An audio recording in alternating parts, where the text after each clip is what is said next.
Nas últimas horas, as inteligências da Ucrânia e do Ocidente mapearam e definiram que o exército russo tem poder de fogo suficiente para lançar uma ofensiva em grande escala em Severodonetsk. As forças russas que estão operando na cidade-chave de Severodonetsk, na região de Luhansk, já possuem dezenas de equipamentos militares pesados russos trazidos para a região e já foram implantados no campo de batalha. Na própria cidade, os combates estão em andamento na área industrial, mas que a maior parte da cidade está sob controle do exército russo, enquanto os ucranianos ainda mantêm presença apenas na zona industrial e no território da fábrica estratégica de produtos químicos de Azot. Estradas, edifícios estratégicos e governamentais vêm sendo deixados no chão com bombardeiros da artilharia pesada russa e ninguém entra ou trafega ao longo da estrada entre Lysychansk e Bakhmut sem autorização ou ciência dos russos, senão a chance de virar alvo é quase certa. Semanas atrás, o presidente chinês Xi Jinping, durante uma conversa telefônica com o presidente russo Vladimir Putin, ofereceu ajuda na resolução do conflito. O líder chinês enfatizou que todas as partes devem assumir uma postura responsável sobre esta questão e lutar por uma solução mais pacífica ao problema. Um ponto interessante entre o encontro telefônico das duas lideranças foi a boa dinâmica no desenvolvimento das relações russo-chinesas desde o início deste ano, apesar das mudanças globais e da instabilidade no mundo. O presidente da República Popular da China observou o crescimento do comércio entre os dois países, em particular devido à abertura de uma ligação de transporte através da ponte de Blagoveshchensk e Heihe.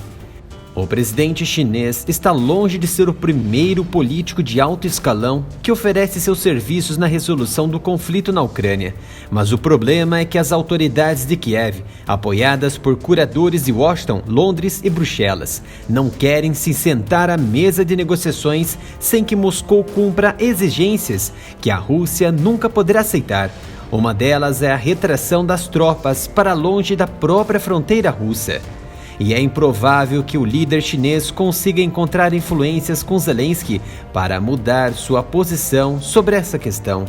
Especialmente no contexto ideológico do quartel-general da OTAN, onde muitas reuniões sobre Ucrânia ocorrem, mas sem resolução para o cessar-fogo, e sim mais armamentos para a nação do leste europeu, tudo para cumprir o desejo da aliança de vencer a guerra com a Rússia a qualquer custo pelas mãos dos ucranianos. A Rússia está próxima de derrubar a cidade de Severodonetsk, aproximadamente 730 quilômetros de distância de Kiev.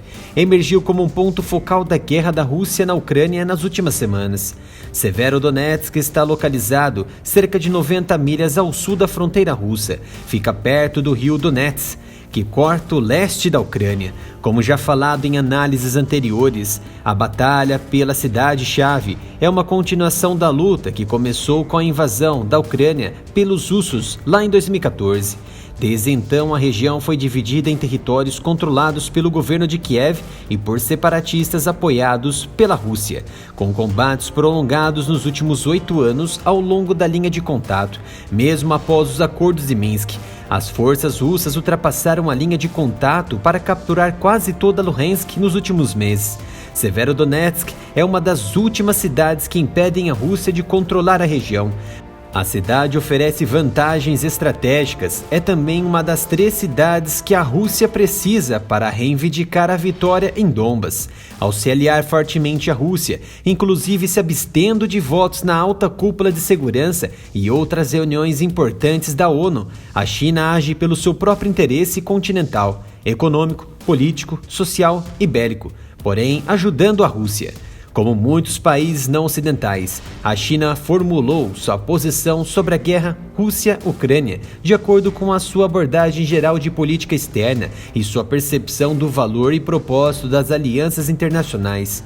Em geral, os pronunciamentos públicos da China sobre a guerra se limitaram a algumas mensagens-chave, repetidas desde o primeiro dia da invasão.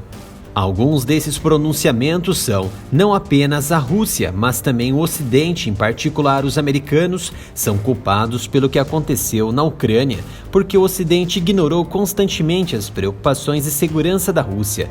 É muito importante estabelecer um conceito de segurança comum na região e no mundo que leve em conta os interesses e preocupações de todas as partes e não seja dominado pelo Ocidente. E entre outros pontos importantes que fazem muito sentido.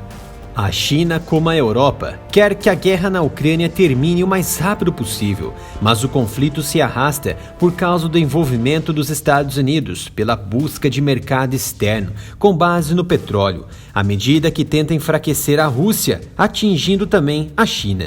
Um tiro nos dois pés após a estratégia de sanções definitivamente do Ocidente ruírem e estimular a venda ainda mais de petróleo aos chineses, que passarão a produzir muito mais subprodutos e produtos fósseis, à medida que sua produtividade se amplia na nação continental chinesa em áreas estimuladas pela sua economia, ou seja, de domínio próprio, como algumas usinas no Afeganistão e Iraque, e outras sendo construídas a todo vapor para suprir a demanda chinesa.